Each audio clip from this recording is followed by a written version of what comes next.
오늘 제가 사실 포항을 처음 와봤어요.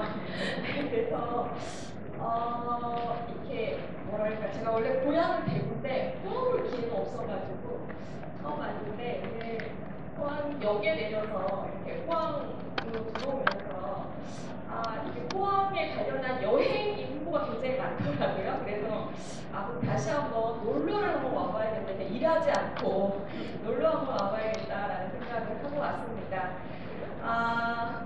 신성기 교수님께서 앞에 여러 가지 얘기를 해주셨는데 일본 얘기 너무 많이 해주셨는데 제가 사실 일본에서 공부를 한 사람이어가지고 저는 학부 석사 박사를 복지로 하고요. 그리고 이제 일본에서 박사를 하긴 했는데 제가 요양보호사부터 시작한 연구자입니다. 저 요양보호사 한국에 와서 요양원의 사무국장도 하고 복지부에 있다가 지금 이제 법무부장으로 왔는데요. 그래서 제가 주 전공이 이제 노인 돌봄 쪽을 하다 보니 노인 돌봄을 하면서 제가 오늘 여러분께 말씀드린 한국 정부 보건복지부가 하고 있는 방금 선도 사업 얘기 여러 번 하셨는데 선도 사업부터 지금 윤석열 정부에서 하는 시범 사업까지 전반적인 모델 개발 평가를 담당을 하고 있습니다.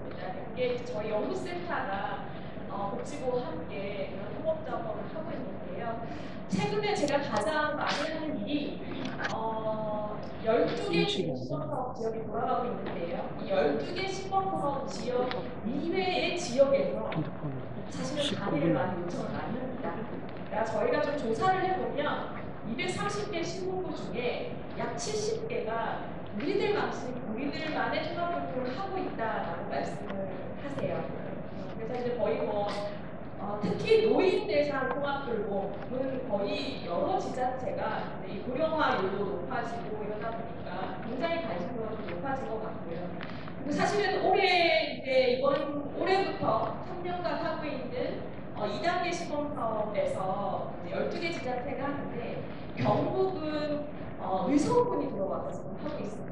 사실 되게 아까운데 포항이 원래 마지막까지 올라갔었는데 포항이 마지막 최종에서 의성군으로 결정이 돼서 경북은 의성군이 대표로 들어와서 지금 12개 시범사업 지자체로 뛰고 있습니다. 그래서 사실 오늘 포항에서 요청을 주셨을 때 제가 정말 고민하지 않고 가겠습니다라고 했던 이유도 다음 뭔가 시범사업 때는 무조건 포항에 들어오지 않을까라고 하는 좀 기대를 하면서 좀 먼저 와서 지금 추진되고 있는 내용들을 좀 먼저 말씀을 드려야겠다라고 하는 생각을 갖고 오늘 오게 됐습니다. 이렇게 현장에 계신 우리 복지기관의 현장에 계신 여러 선생님들과 그리고 우리 행정연구의 회원이신 복지지 선생님들을 같이 뵙게 돼서 너무 반갑고요.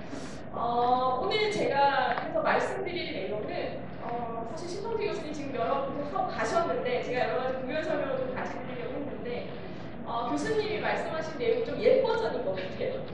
예, 정책이 많이 변했는데 그래서 사실은 조금 리셋을 하셔서 제 얘기를 들으셔야 될 것 같아요. 앞에 얘기로 들으시면 제 얘기가 완전 다른 얘기이기 때문에 조금 리셋을 하셔서 지금 정부에서 하고 있는 정확한 팩트의 얘기를 좀 먼저 들어보신다라고 생각하고 결국에 포항이 앞으로 그러면 전반적인 모델 안에서 포항은 어떤 모델로 가져갈 거냐에 대한 고민들을 여러분이 한번 해보시면 좋지 않을까라는 생각을 해봅니다. 그래서 제가 세 가지를 준비를 해왔는데요. 첫 번째는 왜 지금 우리가 이 통합돌봄 커뮤니티 케어 2018년부터 지금 사실 보건복지계 난리인데 최근에 제가 이렇게 현장에 계신 분들 얘기 들어보면 이제 체감을 하는 거죠. 노인 인구가 늘고 있구나. 그리고 특히 75세 이상의 노인 인구가 늘고 있구나라고 하는 걸 현장에서도 많이 느끼실 거고 아마 여기 장교환기관에 계신 분들 많이 와 계실 텐데 장교환기관에 계신 분들은 더더욱 느끼실 거예요. 아마 장교환보험제도 처음 도입할 때랑 지금이랑 만나는 어르신과 보호자 세대가 바뀌었다는 걸 느끼실 겁니다. 그러니까 그렇게 이제 우리가 책에서만 듣고 언젠가 통계청 조사 결과가 나오면 인구 추계 결과가 나오면 우리가 그 된다더라 라고 하던 게 이제 저희에게 성큼성큼 다가오고 있는 거죠. 그래서 왜 지금 이 고령화, 특히 초고령화에 따른 돌봄인가에 대한 얘기를 좀 드리면서 지난 정부, 문재인 정부에서 했던 이 통합돌봄의 처음 시작, 그리고 이어서 지금 윤석열 정부에서 하고 있는 커뮤니티 케어 2단계 모형까지 같이 여러분께 좀 말씀을 드리도록 하겠습니다. 말씀드린 대로 75세 이상의 노인 인구가 는다, 이거는 너무나 중요한 우리 보건복지계의 정말 중요한 수치입니다. 왜냐하면 65세 이상의 노인 인구가 느는 거는 사실상 우리 최근에 건강한 노인이 굉장히 늘어나고 있기 때문에 절대적인 노인 인구 수는 늘어날 수 있어요. 근데 지금 우리의 사회보장 재정에 영향을 주는 그룹은 특히 75세 이상, 인구 코호트상으로 돌봄의 필요도가 가장 높아지는 75세 이상의 노인 인구가 쓰고 있는 노인 의료나 노인 돌봄과 관련한 비용들이 전체 의료비 안에서도 상당한 비율을 차지하고 있고, 향후에 이 인구가 급속적으로 늘 것이다. 아까 2030년 얘기했죠. 75세 이상 2030년 했는데 이제 2030년 이후가 되면 현저하게 그 비용과 비율이 늘어나는 거에 대해서 우리가 다시 한번 체감을 하게 될 겁니다. 그래서 아까 계속 일본 얘기를 하셨는데 비교를 할 수밖에 없어요. 왜냐? 일본은 세계적으로 유례 없는 빠른 속도로 초고령 사회를 경험하고 있는 유일한 국가이고요. 그 일본보다도 빠른 속도로 가고 있는 게 우리나라이고요. 그러다 보니 결국에는 일본이 아까 6년 이러셨는데 일본은 20년째 지역 포괄 케어를 하고 있어요. 예, 근데 우리는 사실은 그 일본이 하는 지역 포괄 케어도 시작점이 20년 전이지 일본은 1970년대, 80년대부터 고령화 준비를 해온 나라입니다. 그럼에도 불구하고 일본은 더덕이고 있어요. 예, 이 커뮤니티 케어 말고는 답이 없는 상황이에요. 정말 절벽에 서 있는 상황이거든요. 그렇게 준비한 나라도 그렇게 힘들어하는데 사실 우리는 사회보장이 2000년대 이후로 굉장히 확대 속도가 빨라지긴 했지만 우리가 제공하고 있는 서비스가 충분하냐, 충분성을 두고 뒀을 때는 여전히 우리는 과제가 많아서죠. 서비스 질이라던가 충분성을 보고는 거의 아직까지 대부분 지자체가 하고 있는 노인복지 사업이 저소득층 중심으로 거의 한정되어 있고 노인 맞춤 돌봄 서비스 해도 기초연금 수급자까지만 일부 제공되는 수준. 그렇죠? 그러면 이 돌봄이란 욕구가 소득 수준을 넘어서냐고 한정되냐고. 아마 여기 앉아 계신 여러분들 예를 들어서 부모님이 운동하시다가 넘어지셨어요. 고관절 대퇴부 수술을 하셨어요.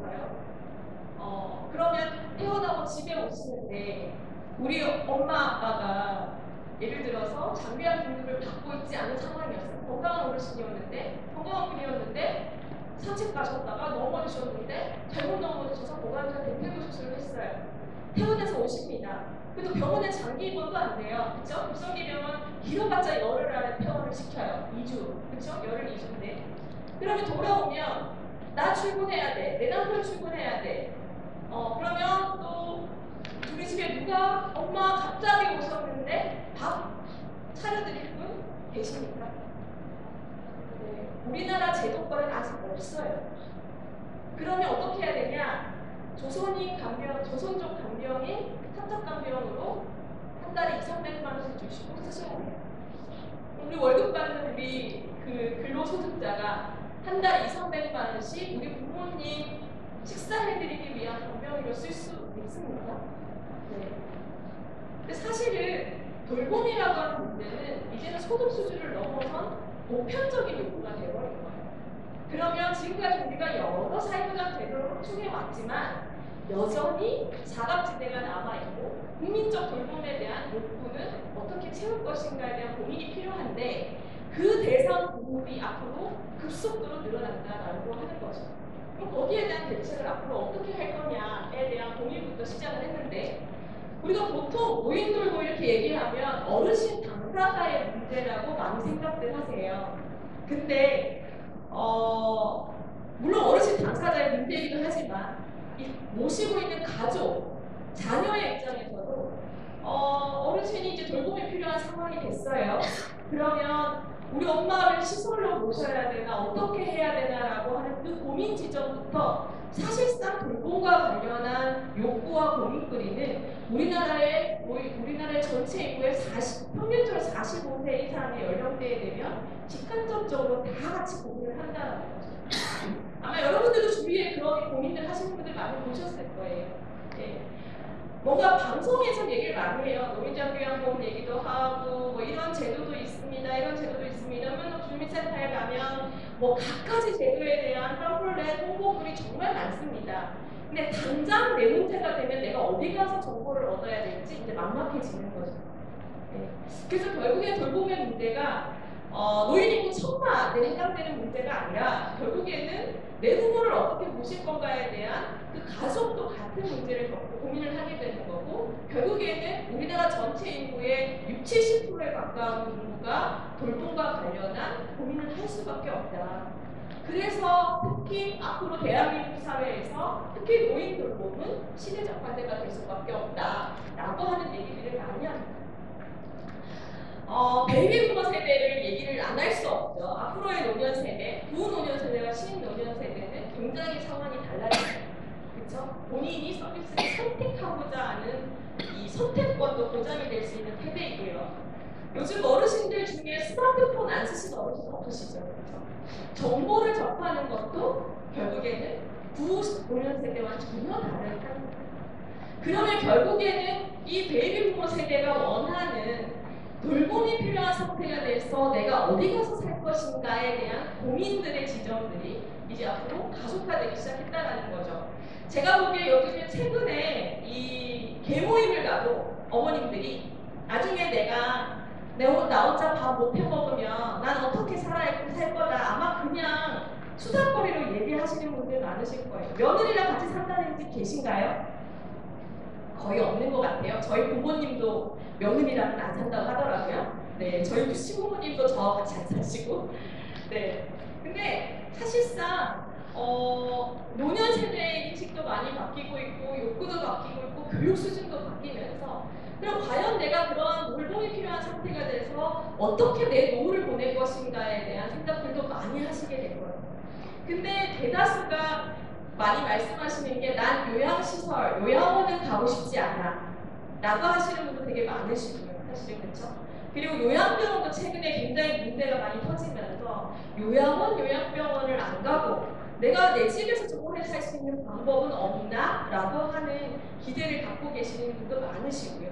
사실 최근에 여러 다큐 프로그램이나 이런 데서 선진 외국의 이런 주택, 돌봄 서비스가 제공되는 주택과 같은 이런 모형들이 많이 소개가 되면서 대한민국에는 이런 주택과 같은 그러니까 정말 이 고소득층, 삼성에서 하는 노블카운티와 같은 그런 정말 우리나라의 0.1%의 자산가들이 가는 곳이 아닌 정말 중산층으로 퇴직을 해서 내가 내 연금으로 내 생활비를 갖고 이용할 수 있는 돌봄주택 같은 건 없나 뭐 이런 고민들을 하시는 분들이 많이 늘어나는 것 같습니다. 설문조사를 보면요. 그 주택을 가고 싶어 한다라고 하는 생각들이 많이 늘어나고 있어요. 그러면 그런 국민적 인식이 바뀌는 과정 안에 우리나라의 제도와 인프라는 거기에 맞춰서 가고 있느냐라고 고민을 사실상 좀 같이 해봐야 되겠죠. 아까 말씀드린 대로 2000년대 이후에 정말 많은 제도들이 늘어났습니다. 노인 돌봄과 관련해서는 사실은 복지 쪽만 해도 장교양보험, 노인 맞춤 돌봄 서비스 2020년부터 시작되긴 했지만 노인 맞춤 돌봄 서비스, 관련한 재가노인복지센터 오늘 센터장님도 오셨는데 지자체에서 하고 있는 재가노인복지 사업도 있고 여러 가지가 있는데 사실은 서비스는 많고 제도도 많고 뭔가 보건복지 제도가 뭔가 많아요. 특히 며칠 전에 기재부가 발표한 이번 국회에 상정하는 2024년 예산안을 보면 보건복지부의 전체 예산이 올해 내년에 122조입니다. 전체 부처 안에 보건복지부 예산이 가장 많아요. 네, 이렇게 보건복지 사업들이 확장이 됐는데 아까 말씀드린 대로 우리 어머니가 또는 우리 엄마가 치매가 걸려서 치매 진단을 받았는데 어떻게 해야 되지? 라고 하면 나 어디 가야 돼요? 라고 물어볼 수 있는 통합적인 정보를 줄 수 있는 데는 사실 한계가 있다는 거예요. 읍면동 주민센터에 가면 오늘 지사에 계신 우리 담당자분도 오셨는데 지사에 갔는데 지자체에서 하고 있는 구석구석의 조금조금한 사업들까지 잘 모릅니다.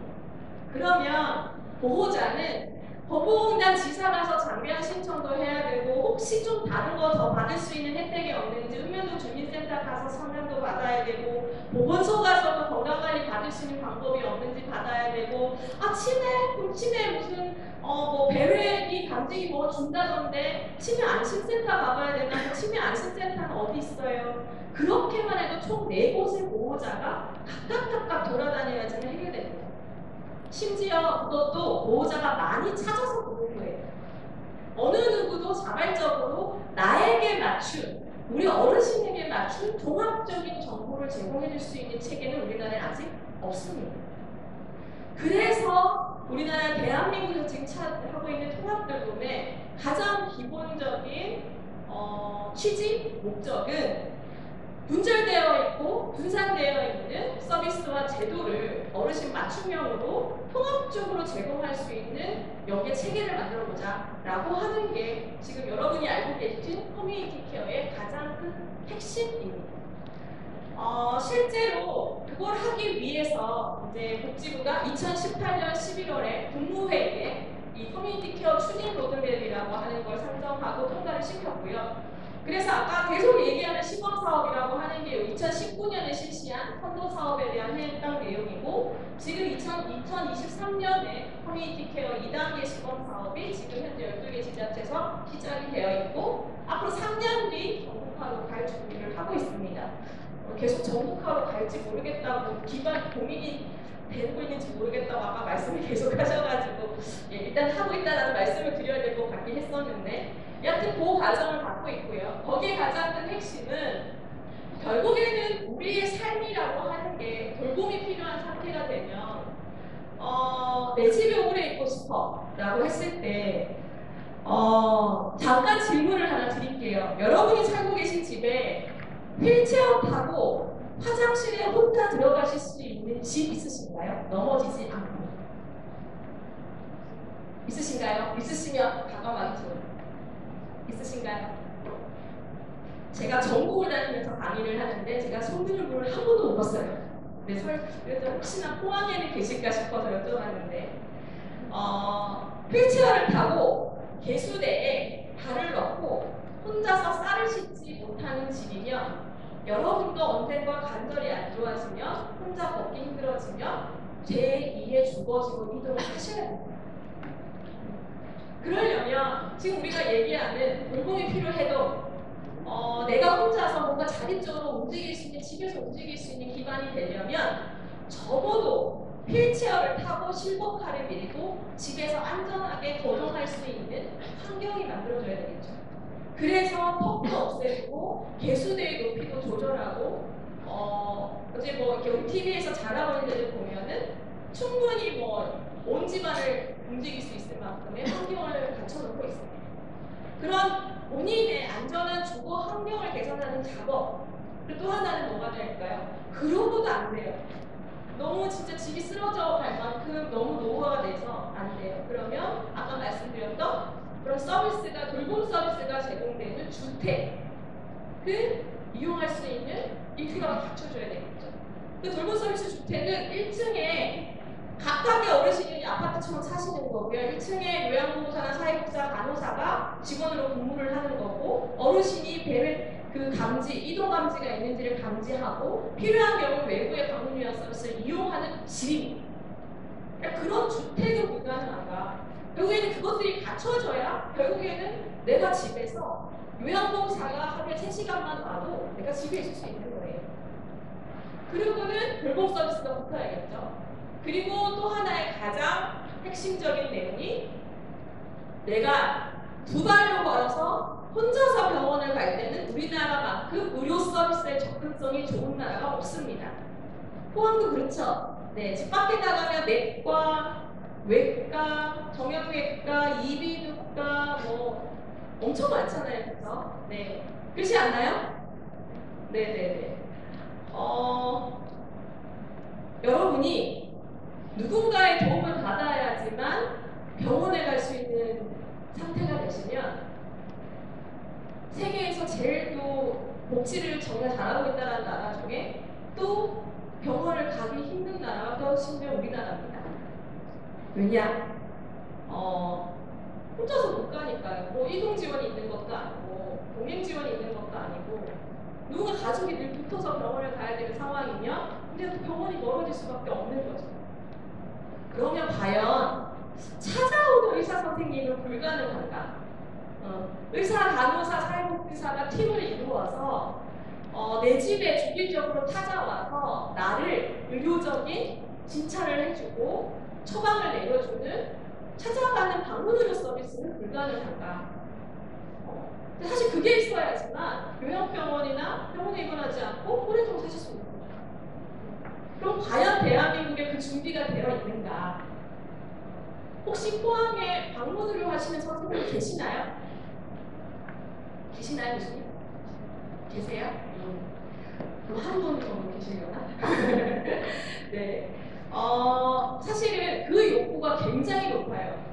특히 아마 장교양기관의 방문간호센터 하시는 원장님들은 방문간호 지시서 받으려면 진짜 고생하실 거예요. 어르신 걸쳐업고 막 들쳐업고 막 의원 가야 되고 근데 선생님이 오셔서 지시서 발급해 주시고 어르신 봐주시고 뭐 이런 여러 가지의 찾아오는 의료에 대한 중심으로 통합적으로 제공될 수 있도록 그 중심에 누가 있냐? 읍면동 주민센터와 시구구 본청의 전담 조직을 만들고 이 어르신에 대해서의 법무공단과 함께 손을 잡고 나가는 작업이 이 통합돌봄의 핵심이다라고 하는 말씀을 드릴 수 있을 것 같습니다. 이걸 갖고 지난 2019년부터 2022년에 걸쳐서 4년 동안 16개 지자체에서 선도사업이라고 하는 걸 했고요. 여러 가지의 성과도 있고 한계도 있었긴 했지만 특히 사실 좀 아쉬운 거는 이 당시에 경북은 항공대도 없습니다. 네, 그래서 지금 얼마 전에 제가 그 경북도의회가 주최하는 경북도의원님들께서 다 참석하시는 제가 그 회의에 가서 이 통합도로 발제를 한번 한 적이 있는데요.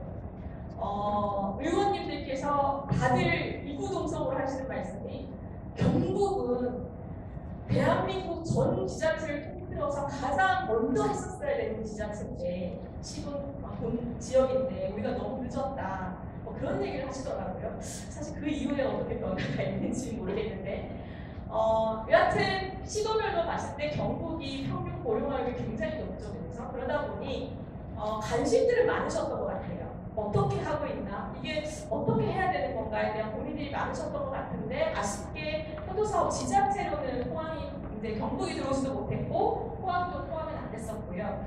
국비로 한 4년간 600억 정도가 투입이 됐고 약 1,000억에 가까운 돈이 4년간 지역에 이런 기반들을 갖추는 작업들이 이루어졌고요. 근데 이제 선도사업을 해보면서 이게 사실 처음 하다 보니까 여러 가지 성과나 한계점들이 분명히 있었습니다. 사실은 여기서 나타난 문제점들을 많이 보완을 해서 지금 윤석열 정부의 커뮤니티 케어 2단계 시범 사업이 시작이 되는 건데요. 여러 가지의 이제 성과는 있었어요. 분명히 성과는 있었어요. 왜냐?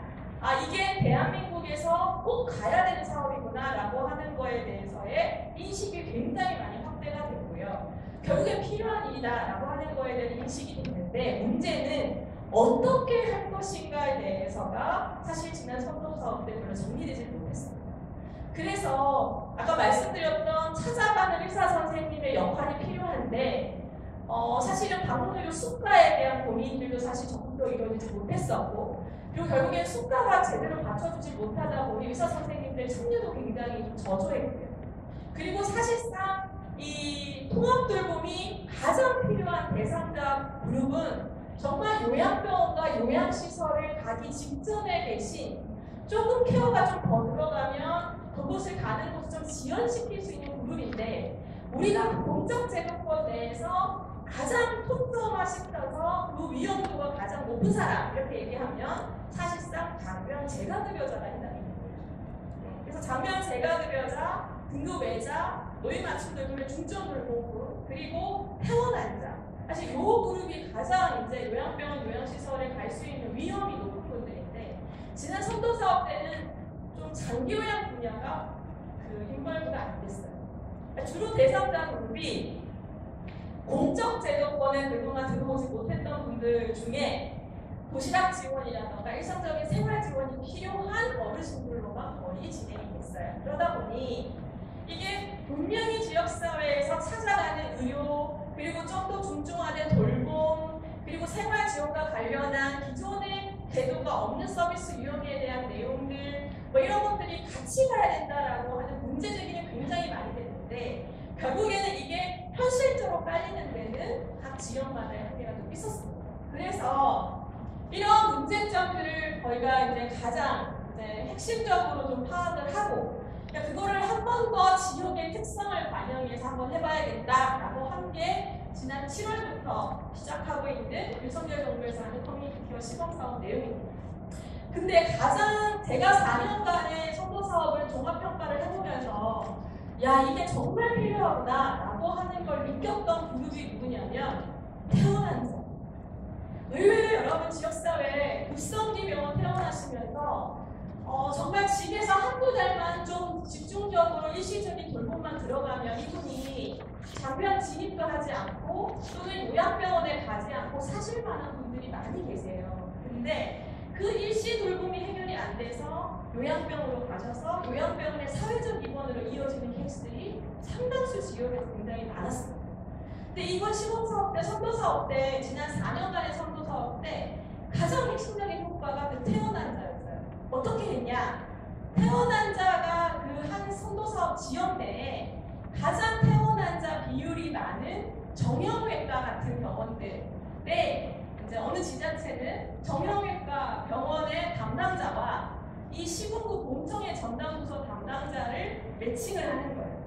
그래서 우리 시범사업 지자체로 태어나고 돌아오는 어르신이 있는데 이 어르신이 돌아와서 일시적인 돌봄이 필요한 어르신이다 라고 하면 이 어르신을 태어나기 전부터 준비 작업을 해서 지역에 돌아오게 하고 거기에 일시적인 돌봄 서비스를 넣어드리고 방문 의료가 같이 가가지고 어르신을 커버하니 이 어르신이 집에 있는 기관이 확실하게 통계적으로 늘어났습니다. 그 통계적으로 늘어났다라고 하는 거는 그 어르신과 가장 유사한 특성을 갖고 있는 대조군과 비교해봤을 때 그 재가기관의 기관이 늘어난다. 그러니까 그런 방식으로 지금 우리 지역사회에서 사각지대에 있던 그런 돌봄의 요구들을 패키지 방식으로 풀어가는, 조정하고 매니지먼트하고 연계해서 풀어가는 그런 작업들을 4년간 굉장히 꽤 선도적으로 했던 지자체들은 그런 기반들을 갖추는 작업들이 시작이 됐습니다. 여러 가지 한계점들도 있긴 했어요. 이제 세상, 저도 사회복지 연구자지만 세상 보건복지 연계가 진짜 힘들구나라고 하는 걸 다시 한번 느꼈고요.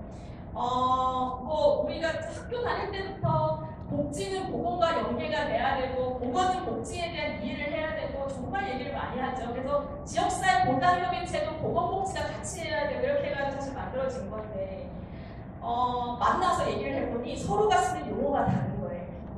네, 그래서 보건과 복지분들이 서로의 말을 이해하는 단계부터 시작을 해야 되고, 그리고 어르신을 중심으로 서로가 서로에 대해서, 어르신에 대해서의 집중적인 케이스 컨퍼런스가 가능할 수 있는 전문성을 갖춰야 협업이 가능할 수 있다라고 하는 얘기들을 많이 했고, 그거는 절대적으로 민간 기관끼리 하세요는 절대 통하지 않는다는 것을 봤어요. 왜냐? 사회복지 기관 내에도 분절화되어 있잖아요. A 복지관이 하는 거 B 복지관이 다 아시나요? 그리고 기관 유형이 달라진다? 모릅니다. 그렇죠? 물론 지역사회 보장협의체 분과회의에서 만나면 얼굴은 알 수 있어요. 그렇죠? 실제적으로 업무에 뛰어들면 우리는 제도 간의 벽이 너무 높아가지고 분절 같은 분야에서도 협업이 굉장히 힘들어요. 심지어 같은 분야도 힘든데 보건, 복지, 주거까지 다 같이 힘을 합쳐야 돼요. 기관 내에서 지역 내 기관들끼리 협업이 되겠습니까? 분절된 기관이 있어요. 협업을 해야 돼요. 잘 링크가 되게 하려면 누가 있어요? 여기 중간에. 뭔가 깃발을 낸 사람이 있어야 되잖아요. 적어도 우리 지역사회에 이런 돌봄 요구가 있고 이 사람들을 우선적으로 우리가 케어를 해야 되니 A 기관은 이거 좀 적극적으로 하시고 B 기관은 이거 좀 같이 해봅시다. 그리고 내년 예산 뭔가 만들어지면 그 예산 이 자원 확보하는데 좀 먼저 써봅시다. 라고 하는 디자인을 하는 사람이 있어야 돼요. 그 사람이 누구다? 본청이에요. 노인장애인과 복지정책과 결국에는 지자체가 이 지역을 매니지먼트하는 힘이 없으면 통합돌봄은 절대 완성되지 않습니다. 그러니까 적어도 우리 지역에 제가 말씀드린 것처럼 요양병원, 요양시설 갈 만한 고위험군이 전체 얼마나 있고 그 지역에 그 어르신들이 동마다 어떻게 분포가 되어 있고 그분들이 지금 공적 재정권 내에서는 어떻게 서비스를 받고 있고 그리고 그 서비스가 이 부분은 뭐가 부족하고 그래서 향후에 어떤 서비스가 더 채워지면 이분은 갈 수 있는 집에 있을 수 있다라고 하는 이른바 견적을 지자체는 샅샅하게 알고 계셔야 돼요. 그리고 실제적으로 그 정보를 알 수 있는 데는 국가 및 지자체, 특히 지자체. 그래서 이 통합돌봄을 하는 데 있어서 가장 그래도 우리가 좀 선도적으로 하고 있는 제가 이제 어디 지자체 어디서 그냥 가장 열심히 하시나요? 라는 얘기를 많이 질문을 하시면 제가 많이 이제 이렇게 잘하고 있습니다라고 얘기하는 데가 광주 서구, 부천, 안산, 최근에 떠오르는 그 지역이 의성입니다. 의성군이 고령화율이 50%예요, 여러분. 예, 근데요, 왜 제가 의성을 칭찬하냐면 정말 강력하게 군이 움직이고 있어요. 예, 제가 최근에 들은 정보에 의하면 군수님이 관련된 부서의 담당자들을 매주 한 번씩 전부 다 통합돌봄을 위해서 주간회의를 하시거든요. 군수님이 직접 주재하셨어요. 네. 그렇게 하면요 한 발짝은 됩니다. 솔직히 말씀드립니다. 근데 시범사업 예산 받아서 어떻게 써야 될지도 잘 모르겠고 일단은 돈을 받았으니 그냥 필요한 데 채워보자 라고 하는 지자체는 그냥 사업대 하나예요. 네. 그래서 지자체가 강력한 리더십을 갖고 특히 본청이 기획력을 갖고 읍면동 주민센터, 행정복지센터에서 지원을 하고 거기에 지역사회보다 협의체라던가 민간기관들이 같이 협력 구조로 가고 거기에 노인돌봄에 있어서의 가장 주요한 지원 그룹인 국민건강보험공단이 같이 협업하는 구조를 지역 단위에서 만들어내지 않으면 노인돌봄은 한 발짝도 나갈 수가 없습니다. 우린 지금 그걸 해보려고 하고 있는 거예요. 그게 지금 2단계 시범사업의 내용입니다. 그래서 이미 이제 윤석열 정부의 110개 국정과제 안에 커뮤니티 케어와 관련한 정책 과제들이 다 포함이 되어 있었고요. 국정과제 45번에 해당되는 100세 시대 일자리 건강 돌봄 체계 강화에 이 커뮤니티 케어 실천 시간이라고 하는 게 있고 거기에 의료 돌봄 기관 연계하고 노인 돌봄과 치매 돌봄 체계를 통합 시스템을 통한 맞춤형 사례 관리에 관련한다라고 하는 내용들이 포함이 되면서 실제적으로 지금 커뮤니티 케어의 기반들을 다시 한번 다지고 있다라고 보시면 됩니다. 이번 12개의 시범사업은요, 부천, 안산, 진천, 천안, 의성, 대전, 대덕, 유성, 전북, 전주, 김해, 광주, 서구, 북부, 전남, 여수 총 12개 지역이 하고 있습니다. 대부분 중소도시예요. 대도시 거의 없습니다. 네, 대도시 특히 서울이 없습니다. 서울은 서울형의 모델을 해요. 그래서 이번 정부가 하는 지자체 시범사업에 안 들어갔고요. 정부가 하는 시범사업 외에 그 광역 차원에서 전체 자치구의 통합 돌봄을 깐 지역이 있어요. 두 군데가 있습니다. 광주와 대전입니다. 광주는 광주광역시가 100억을 편성을 해서 5개 자치구에 20억씩 예산을 확보를 하고 이 통합돌봄의 기반을 만드는 작업을 올해부터 시작을 했습니다. 그래서 광주형 돌봄이 이미 광주로 돌아가고 있고요. 광주에 이어서 올해 또 시작하는 곳이 대전입니다. 대전도 각 자치구가 시범사업에 들어오지 않은 자치구들도 이 통합돌봄 체계를 만들기 위한 그 대전형의 모델을 하고 있습니다. 이렇게 시도들이요 관심이 폭발하고 있습니다. 솔직히 말씀드리면. 그래서 제가 이렇게 시범 사업을 하지 않는 지자체에 가서 말씀을 드리는 가장 중요한 포인트는 뭐냐면 결국에는 이게 갈 수밖에 없는 시대적 과제입니다. 그래서 머뭇거리지 마시고 새로운 뭔가를 다 깐다라고 하는 건 굉장히 힘든데 있는 거를 잘 엮는 작업부터 해보시는 게 필요하고요. 제가 어제는 원주에 강의를 갔어요. 원주시도 통합돌봄이 너무 하고 싶어가지고 원주시 지역사회보장 협의체에서 원주시청하고 같이 이제 한번 최근에 다른 지역 어떻게 하고 있는지 얘기 좀 해달라고 해서 제가 어제 갔었는데 원주시는요 심지어 방문 의료를 하는 의료협동조합까지 다 하고 있습니다.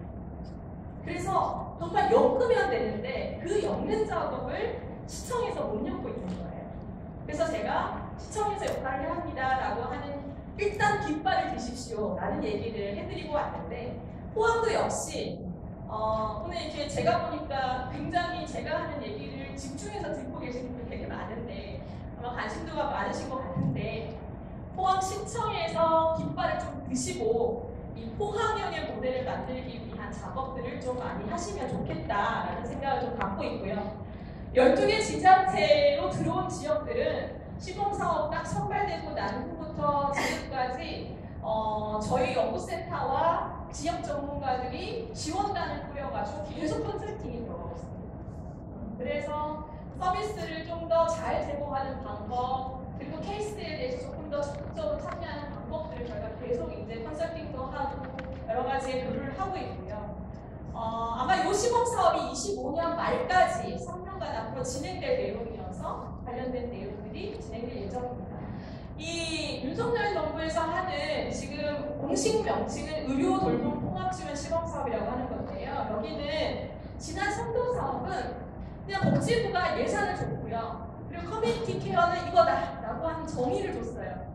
그리고 선도 사업 때는 지자체 자율령이었어요. 그래서 그냥 알아서 하십시오. 그래서 선도 사업이었어요.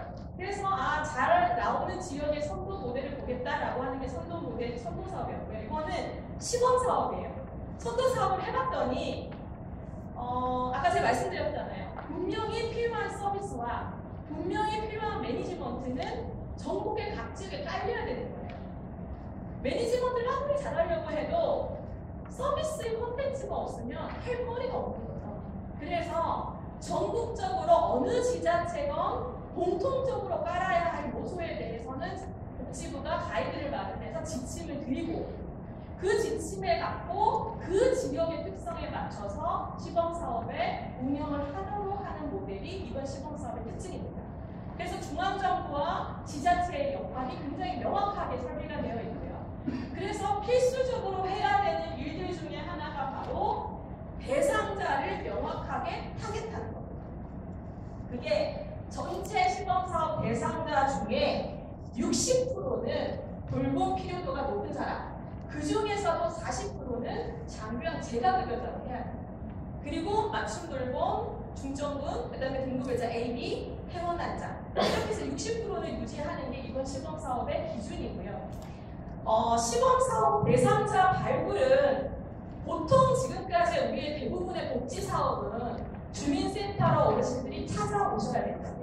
네, 찾아 신청하셔야 돼요. 주민센터로 오거나 지사로 오거나 하셔야 되는데 이번 시범사업은 찾아오는 민원도 있지만 신청자도 있지만 건보공단의 빅데이터를 활용해서 돌봄의 필요도가 높을 수 있는 가능성 있는 어르신들을 선제적으로 발굴을 해서 건보공단의 지사의 담당자가 어르신에게 개인정보 동의와 시범사업에 대한 안내를 하고 참여 의사가 있으시면 그 다음부터 시범사업 대상자로 들어오십니다. 그게 가장 중요한 요소가 낙상의 위험이 있는 분들, 이런 분들이 사실은 우선 그룹으로 올라옵니다. 그렇게 해서 찾아오는 민원과 우리가 갖고 있는 빅데이터를 활용해서 어르신에게 선제적으로 지원할 수 있는 지자체와 건보공단의 협업 구조를 만드는 게 이번 시범사업의 굉장히 중요한 핵심입니다. 그걸 하기 위해서 지자체가 12개 지자체가 이번 시범사업 준비하는 기간에 뭘 했냐면요. 사전 조사를 했어요. 이게 제가 봤을 때 제가 이걸 하면서 저희 지자체 담당자들이 굉장히 좀 힘들어하시긴 하셨는데 그럼에도 불구하고 다 같이 이구동성 하시는 말씀이 뭐냐면 우리 지역사회, 우리 동네에 어떤 분이 돌봄 필요도가 높은지를 사전조사를 통해서 알게 된 거예요. 그래서 뭐 특히 장면 재가급여자라던가 아니면 등급외자라던가 맞춤적인 중증분이라던가 이런 분들은 정말 타겟 그룹이잖아요. 이분들을 지자체가 직접 사전조사를 실시를 한 거예요. 실제로 어떻게 살고 계시는지, 어떤 서비스를 받고 계시는지, 서비스 등급은 받았는데 서비스를 이용하지 않아서 방치되어 계시는지 뭐 이런 어르신에 대한 정보들이 이제 올라오기 시작하는 거예요. 그러다 보니까 지자체가 같은 자원을 어떻게 써야 될 건지에 대해서의 계획이 세워지는 거예요. 이런 부분들에 대해서의 다양한 작업들이 좀 이루어지고 있고요. 3년간 하는 이 시범사업의 또 다른 메인은 지금 제가 말씀드렸던 방문의료 서비스, 퇴원환자 지원, 재가장병 서비스, 장병 대상자가 지역 자원을 활용하는 거, 그 다음에 일상생활 빈틈의 일시돌봄 서비스 제공하는 거, 주거환경 개선하는 이 서비스가 모든 12개의 지자체의 자원이 다 깔립니다. 그러니까 선도사업에는 해도 되고 안 해도 됐어요. 근데 이번 12개 시범사업은 이 5개가 필수예요. 그래서 12개 지자체는 방문의료 센터를 다 있습니다. 그래서 의사 선생님들이 대상자 중에 방문해야 되는 어르신들은 의사, 간호사, 사회복지사가 원팀을 이루어서 방문을 하고 거기에 따른 수가로 지원을 합니다. 수가와 사업비를 포함해서 같이 지원을 하고요. 뭐 이런 내용들이 이제 12개 지자체에서 이제 적극적으로 움직이게 되는 거고요. 그러다 보면 어떻게 되느냐? 장병 재간호에는 지금까지 장병 서비스 위에는 정말 별로 받으실 수 있는 게 없었어요. 왜냐하면 지자체의 대부분의 서비스 내용에서 장병을 받고 있다는 이유만으로 배제가 많이 됐었거든요. 그리고 심지어 서비스를 결정하는 담당자도 장병 대상자인데 또 드려야 돼요. 이걸 못 받는 어르신도 많으신데 라고 하는 얘기들도 많이 했었어요. 근데 여기서의 가장 중요한 포인트는 돌봄이에요. 보편적 돌봄, 그리고 AIP, 에이징 인 플레이스를 위해서 장병 대상자가 장병 서비스 말고 주거 환경 개선이 필요하면 주거환경 웰컴 서비스도 받을 수 있어야 시설을 발생하는 거죠. 그래서 장병 대상자도 필요하면 재가요양 서비스, 방문의료 서비스, 주거 지원, 생활 지원을 같이 받을 수 있고요. 장병에 들어가지 않은 어르신들도 막도를 비롯한 추가적인 서비스, 그리고 퇴원환자도 여기 내용과 같은 패키지 방식의 서비스를 어르신의 요구와 선택에 맞춰서 매니지먼트에서 이용을 하시게 됩니다. 이게 이번 시범사업에서 컨텐츠로 갖고 있는 내용입니다. 이렇게 서비스가 갖춰지면 결국에 말씀드렸던 대로 어떻게 전달할 거냐가 이제 우리에게 남겨진 과제죠. 그래서 시군구 본청에 전담 부서를 만들었습니다. 이 부서가 과인데도 있고요, 팀인데도 있습니다. 저도 다 팀이고요. 과가 있습니다. 과가 있는 지역은 예를 들어서 광주 서구 같으면 시군구 본청에 이 통합 시범 사업을 하는 부서, 전담 부서의 직원이 40명. 상상되세요? 여러분 본청에, 포항시 본청에 40명 되는 거 있습니까? 양승 과장님 있나요? 양 과장님 있어요?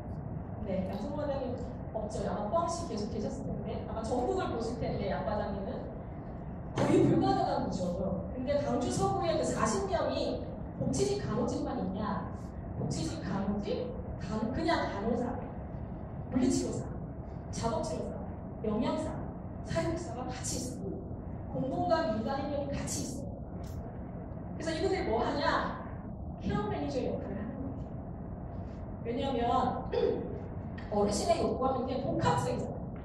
그러면 공무원, 복지직, 간호직이 보고 그 어르신에 대한 요구를 다 매니지먼트한테 알고 있습니다. 그래서 심지어 영양사까지 있어요. 그래서 케어 플랜을 짜고 하루에, 그러니까 매일매일 케어 회의를 해요. 그 시스템을 통해서. 광주서구는 그렇게 하고 있어요. 그래서 전국적으로 가장 케어 매니지먼트를 잘하고 있는 지자체가 광주서구. 그러니까 그런 방식의 하는 것도 있고요.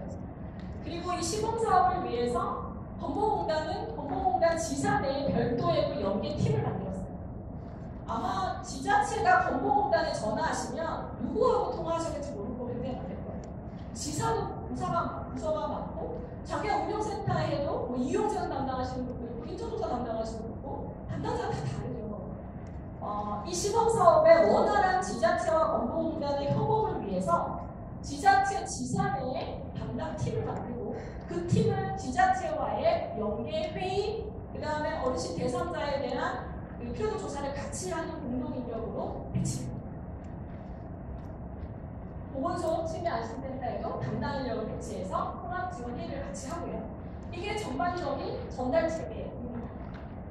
그래서 발굴부터 모니터링까지의 1년의 과정이 있고요. 본청과 불면동 주민센터, 건보공단, 그리고 서비스 제공기관이 협업하는 구조로 전반적인 이 통합 지원 시범사업을 위한 전달 체계를 운영을 합니다. 그리고 시스템을 쓰는데요. 보통 복지 쪽에서 하는 시스템은 행복이음에다가 거의 시범사업을 많이 하는데, 이번 통합지원 시범사업은 메인 그룹이 흑면동 주민센터, 본청, 건보공단이에요. 어찌됐든 이게 서비스를 계획하는 파트다 보니 이 세 그룹이 한 시스템에서 같이 보려면 행복이음 가지고는 같이 볼 수가 없어요.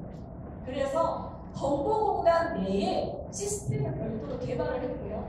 그래서 그 시스템 안에서 이 시범사업과 관련한 업무 전반의 기록이 다 쌓이고 있습니다. 그래서 욕구조사 결과, 통합지원 계획 내용, 그리고 제공을 서비스 기관에서 하는데 민간까지는 연결을 못해서 그건 민간 기관에서 서비스 제공을 하고, 모니터링 가서 모니터링 이후의 서비스 내용을 정보에 입력해서 전반적으로 상담부터 모니터링까지의 1년의 과정이 시스템에 다 지금 쌓이고 있습니다.